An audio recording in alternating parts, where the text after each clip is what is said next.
আসসালামু আলাইকুম। সাপ কামড় দিছে, সেই সাপটাকে নিয়েই আবার জয়পুর হাট সদর হাসপাতালে নিয়ে গেছে মোহন। যে ছেলেটাকে আপনারা দেখতেছেন, এই ছেলের নাম হচ্ছে মোহন। তার কত বড় কলিজা এবং কত বড় সাহস একটাবার চিন্তা করেন। মানে সে রাত্রেবেলা ঘুমাইতে গেছে ঘরের মধ্যে। এখন ঘুমাইতে যাওয়ার পরে সে কিন্তু ঘুমায় নাই। এখন না ঘুমিয়ে সে মোবাইলের মধ্যে কিন্তু নাটক দেখতেছে, মোবাইলে নাটক দেখতেছে এবং এক পর্যায়ে নাটক দেখতে দেখতে সে বুঝতে পারলো যে তার পিঠের মধ্যে কোনো একটা কিছু কামড় দিয়েছে। সে যখন এই বিষয়টা বুঝতে পারলো যে আমার পিঠের মধ্যে কোনো একটা কিছু কামড় দিয়েছে, তখন সে পিঠটা ঘুরাইয়ে যখন তার পিছন দিকে তাকালো, পিছন দিকে তাকিয়ে দেখে ছোট্ট একটা সাপ। যে সাপটাকে আপনারা বর্তমান স্ক্রিনে দেখতেছেন, ঠিক এই সাপটাই তার পিঠের পিছন দিকে কামড় দিয়েছে। এবং কামড় দেওয়ার এক পর্যায়ে মোহন কিন্তু ভয় পায় নাই। মোহনের দেখেন যে কি পরিমাণ তার সাহস, মানে সে কিন্তু ভয় পায় নাই। ভয় না পাইয়েই সে কী করেছে জানেন, সে ওই সাপটাকে নিয়ে জয়পুর হাট সদর হাসপাতালে যায় এবং যাওয়ার পরে সেখানে সবাইকে বলে যে এই সাপটা আমাকে কামড় দিয়েছে, এই সাপটাকে আমি এখানে নিয়ে এসেছি আমার নিজের হাতে করে। এটা কি আপনারা পারবেন? কখনো সম্ভব যে সাপটা আপনাকে কামড় দিয়েছে সেই সাপটাকেই আবার আপনি হাতে করে হাসপাতালে নিয়ে যাবেন সবাইকে দেখার জন্য? এটা কিন্তু আপনি কখনো পারবেন না, কারণ সবার ভিতরে কিন্তু এই সাহসটা নাই।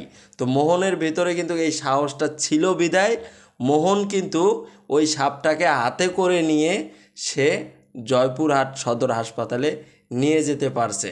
তো সবার ভিতরে এত সাহস নাই। তো যারা ভীতু, যারা ভয় পান, তারা কি করবেন জানেন?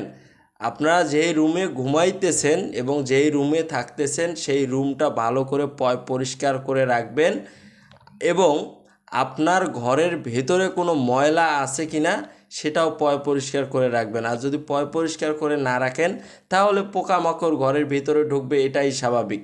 তো মোহন যখন নাটক দেখতেছিল, নাটক দেখতে দেখতেই কিন্তু তার পিঠের পিছনেই কিন্তু ওই ছোট্ট আকারের যে সাপটা আপনারা দেখতেছেন, এই সাপটা কিন্তু কামড় দিয়েছে। আসলে স্ক্রিনে যত বড় সাপটাকে আপনারা দেখতেছেন, এটা কিন্তু বাস্তবে অত বড় না, এটা মানে মিডিয়াম সাইজ, একটু ছোট। এটা বাস্তবে দেখতে গেলে একটু ছোট দেখা যায় এবং মোবাইলের মধ্যে দেখতে গেলে একটু বড় আকারের দেখা যায়। এটা একটু বড় আকারের দেখা যায়। আপনারা হয়তো ভাববেন যে এত বড় একটি সাপ তাকে কামড় দিল এবং তার ঘরের ভিতরে থাকলো, সে বুঝতে পারলো না। আসলে কিন্তু সেটা না, এটা বাস্তবে অনেক ছোট। কিন্তু সে ভয় পায় নাই। ভয় না পাইয়ে মোহন ওই সাপটাকে নিয়ে হাসপাতালে গেছে। এখন কিন্তু বর্তমানে কিন্তু মোহন মানে মোটামুটি একটু সুস্থ, এতটুক পর্যন্ত জানা গেছে সে সুস্থ আছে। কিন্তু আপনাদের ঘর এবং আশেপাশের ময়লা আবর্জনা সব কিছু পরিষ্কার রাখবেন, কারণ বর্তমানে কিন্তু আপনারা জানেন যে রাসেল ভাইপার যে সাপটি বেরিয়েছে, এটা কিন্তু বাংলাদেশে বর্তমান প্রচুর পরিমাণে ভাইরাল। এটার মধ্যে কিন্তু মিলিয়ন মিলিয়ন ভিউজ হচ্ছে।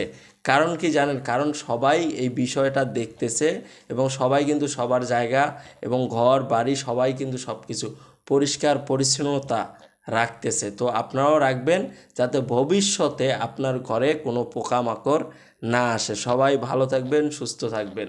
ঠিক আছে? আল্লাহ হাফেজ।